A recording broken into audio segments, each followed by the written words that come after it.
اس وقت جو فلسطین کا معاملہ چل رہا ہے، اگر یہ معاملہ ہوتا نا بنگلہ دیش کا، یا یہ معاملہ ہوتا ملائیشیا کا یا انڈونیشیا کا، تو ہم کہہ سکتے تھے کہ یہ ایک ملک کا معاملہ ہے، ایک ملک ہے، ان کا اپنا معاملہ ہے. لیکن یہ معاملہ ہے فلسطین کا، اور فلسطین کے اندر مسجد اقصی ہے. اس لیے یہ جو تفصیل میں پہلے بیان کر چکا ہوں، اس لیے یہ معاملہ صرف کسی ملک کا معاملہ نہیں رہا، یہ امت مسلمہ کا معاملہ ہے. اب یوں سمجھ لیں، خدا نہ خواستہ، اللہ نہ کرے، اللہ کبھی بھی ایسا نہ کرے، کبھی بھی ایسا نہ ہو، اگر خانہ کعبہ پر کوئی حملہ آور ہونا چاہے تو کیا یہ صرف سعودی عرب کا مسئلہ رہ جائے گا؟ نہیں، یہ پوری امت مسلمہ کا مسئلہ ہوگا، کیونکہ ہمارا مرکز پوری امت مسلمہ کا مرکز ہے. مسجد نبوی پر خدا نہ خواستہ اگر کوئی حملہ آور ہونا چاہے، اللہ نہ کرے کبھی بھی ایسا نہ ہو، لیکن اگر کوئی حملہ آور ہونا چاہے مسجد نبوی کے اوپر، تو یہ صرف سعودی عرب کا معاملہ نہیں ہوگا، یا صرف مدینہ کا معاملہ نہیں ہوگا، یہ پوری امت مسلمہ کا معاملہ ہوگا کہ ہمارے نبی کی ذات اقدس وہاں موجود ہے، مسجد نبوی وہاں موجود ہے، جو امت مسلمہ کا دینی مرکز ہے. اسی طرح فلسطین، مسجد اقصی، یہ صرف فلسطین کا معاملہ نہیں ہے، وہاں پر مسلمانوں کا تیسرا بڑا مرکز، اسلامی مرکز، جس کی حضور علیہ الصلوۃ والسلام نے حدیث مبارکہ میں فضیلت بیان فرمائی، اور جس کے لیے تاکید فرمائی کہ بھائی کسی نے سفر پہ جانا ہے نا کہیں، کہ میرا دل کر رہا ہے میں فلاں جگہ سفر پہ جاؤں، تو تین میں سے تیسری جگہ آپ نے فرمایا وہ بیت المقدس ہے. جائے وہاں، جائے سفر کرے، وہاں نماز پڑھے، وہاں ایک نماز کا ثواب کم از کم 50,000 نمازوں کے برابر ہے. تو یہ ہمارا دینی، تو اس لیے پوری امت مسلمہ کی اب ذمہ داری ہے کہ وہ اس کے لیے اپنی سطح پہ کوشش کرے، کہ ان کا فریضہ ہے. ہم لوگ حکمرانوں کا معاملہ ان کے ذمہ ہے، فوجوں کا معاملہ ان کے ذمہ ہے، ہم عوام ہیں، ہم کیا کر سکتے ہیں ان کے لیے؟ تو ایک جو چیز ہے وہ ہم کر سکتے ہیں، وہ ہمارے ہاتھ میں ہے، وہ ہمارے اختیار میں ہے، وہ ہم کر سکتے ہیں، اور وہ معاملہ یہ ہے کہ ان کا معاشی بائیکاٹ کیا جائے. یہود کا معاشی بائیکاٹ کیا، کہ یہ ہم سب کر سکتے ہیں.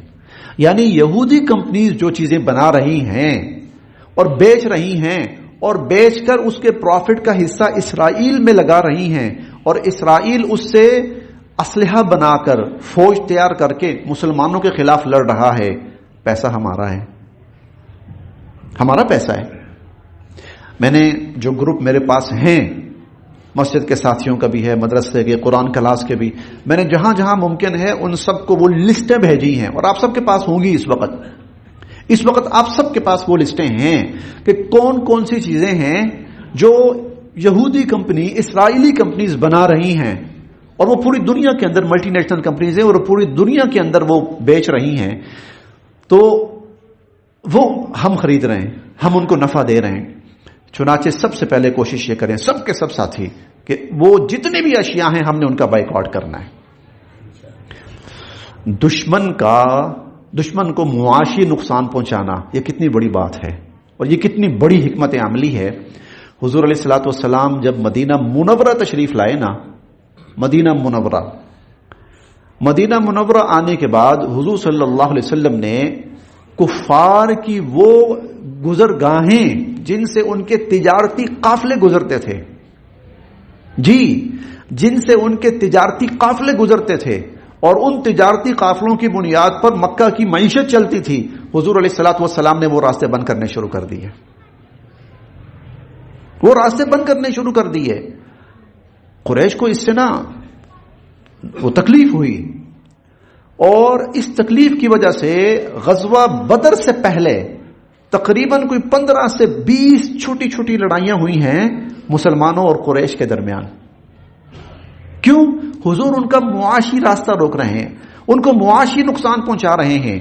حتیٰ کہ جو پہلا غزوہ ہوا، غزوہ بدر ہوا رمضان کے مہینے کے اندر، اور جس کو اللہ رب العزت نے یوم الفرقان قرار دیا، کہ جس نے حق اور باطل کو الگ الگ کر کے دکھایا، اور اللہ تعالیٰ نے مسلمانوں کی فتح کے لیے ایک جگہ 1000 فرشتوں کا ذکر ہے، ایک جگہ 3000 کا، اور ایک کو یہ قرآن کریم میں، اور ایک جگہ 5000 فرشتوں کا ذکر ہے کہ اللہ نے اتنے فرشتے اتارے غزوہ بدر میں مسلمانوں کی مدد کے لیے. اور غزوہ بدر کی بنیاد کیا تھی؟ بنیاد کیا تھی؟ حضور علیہ الصلوۃ والسلام قریش کا جتنا تجارتی نیٹ ورک تھا وہ سب تباہ کر چکے تھے، کرنے لگے تھے. ان کا تجارتی نیٹ ورک جتنا بھی تھا، کاروباری، معاشی، حضور وہ سب تباہ کرنے لگے تھے. وہ ہم پڑھتے ہیں نا ابو سفیان کے تجارتی قافلے کو روکنے کے لیے. ابو سفیان کا تجارتی قافلہ کیا تھا؟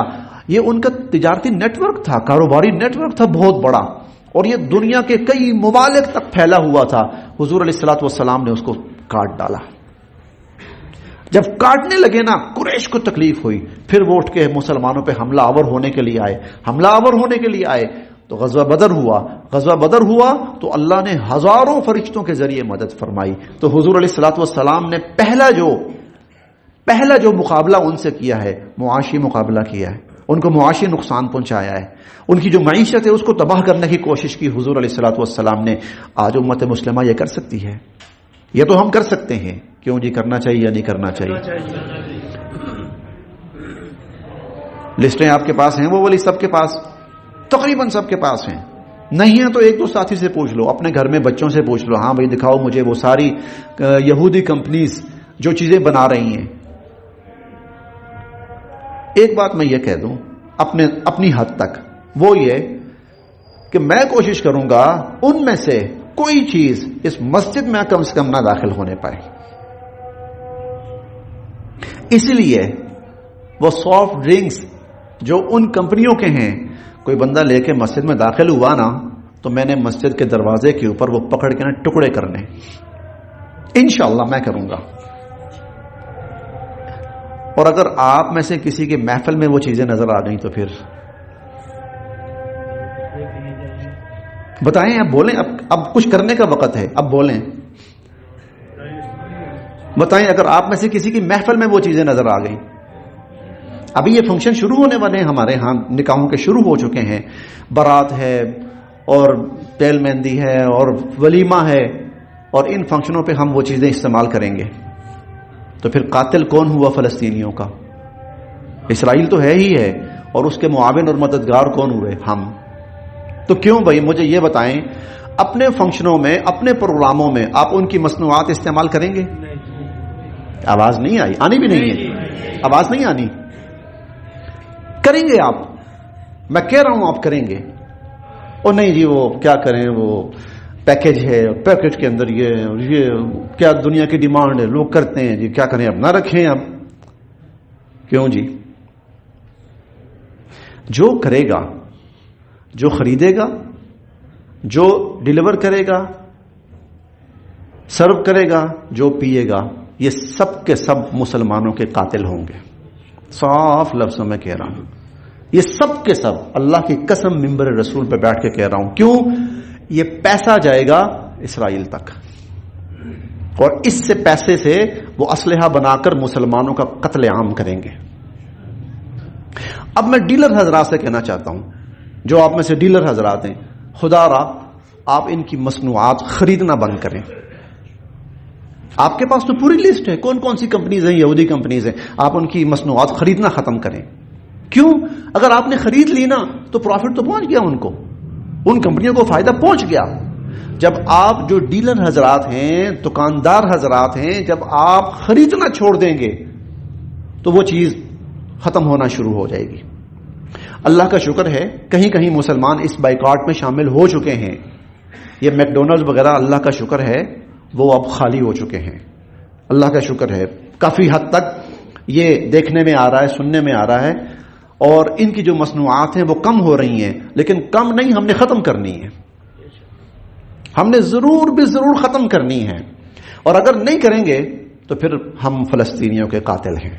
وہ معصوم بچے جن کا وجود 20 ٹکڑوں میں بٹا ہوا ہوتا ہے، تو ان کے قاتلوں میں اسرائیل بھی ہے، اور ان کی مصنوعات استعمال کر کے ان کو فائدہ پہنچانے والے بھی ہیں. یہ ہمارے بچے بڑے شوق سے چاکلیٹس کھاتے ہیں، اب وہ آپ کو لسٹ میسر ہو جائے گی کون کون سی چاکلیٹس ہیں یہ جو یہودی کمپنیز بنا رہی ہیں، مختلف کمپنیز بنا رہی ہیں، لیں وہ۔ میں تو سمجھتا ہوں اللہ کرے پاکستان کے تمام مفتیان نظام جو ہیں وہ ان تمام اشیاء کے حرام ہونے کا فتویٰ دے دیں۔ اللہ کا میں تو نہیں کہہ سکتا بھائی، میری حیثیت نہیں ہے، حالات کے تحت اللہ کرے کہ وہ ان کمپنیز کی مصنوعات کے حرام ہونے کا فتویٰ دے دیں کہ اس کا کھانا ہی حرام ہے، لیکن بحیثیت مسلمان ہونے کے اور اپنے فلسطینی بھائیوں کا بھائی ہونے کی وجہ سے میں یہ سمجھتا ہوں کہ میرے اوپر حرام ہے، یہ میں کر سکتا ہوں، میں نے اپنے اوپر حرام کر لی ہیں وہ اشیاء۔ آپ بھی کوشش کریں کہ ان اشیاء کا بائیکاٹ کریں، ڈیلر حضرات خاص طور پر ان کا خریدنا بند کریں، عام مسلمان اس کا استعمال بند کریں، کم سے کم ہم اپنے مسلمان بھائیوں کے قتل عام میں شامل نہ ہوں، کم از کم ہم اپنے مسلمان بھائیوں کے قتل عام میں شامل نہ ہوں۔ دشمن کس طرح، دیکھیں مسجد میں نماز پڑھ رہے تھے مسلمان، انہوں نے مسجد پہ بمباری کی، الشفا ہاسپٹل ہے تباہ کر دیا ہے، یعنی وہ غلیظ دنیا کا انسان یہود اسرائیل وہ اس حد تک دشمنی میں اس حد تک گر چکا ہے کہ نہ وہ کسی مسجد کو چھوڑ رہا ہے، نہ وہ کسی ہاسپٹل کو چھوڑ رہا ہے، نہ کسی زخمی کو چھوڑ رہا ہے، نہ کسی پناہ گاہ کو چھوڑ رہا ہے، ہر جگہ جہاں مسلمان ہے ان کا قتل عام کر رہا ہے۔ اب اگر کوئی ان کے ساتھ مدد کرتا ہے تو انا للہ و انا الیہ راجعون، اس سے بڑا پھر اس سے بڑا گناہگار کوئی نہیں ہے۔ اس لیے میں کہہ رہا ہوں میرے اوپر ان کی اشیاء حرام ہیں، آپ حرام سمجھتے ہیں یا جائز سمجھتے ہیں، آپ کا معاملہ آپ کے حوالے ہے، آپ کا معاملہ آپ کے حوالے ہے، لیکن اگر آپ اس کا استعمال کریں گے تو پھر آپ فلسطینیوں کے قاتل ہیں، آپ ان تمام مسلمانوں کے قاتل ہیں جن مسلمانوں کو اسرائیل قتل کر رہا ہے، شہید کر رہا ہے۔ اللہ میرے اور آپ سب کے لیے عمل کی راہیں آسان فرمائے۔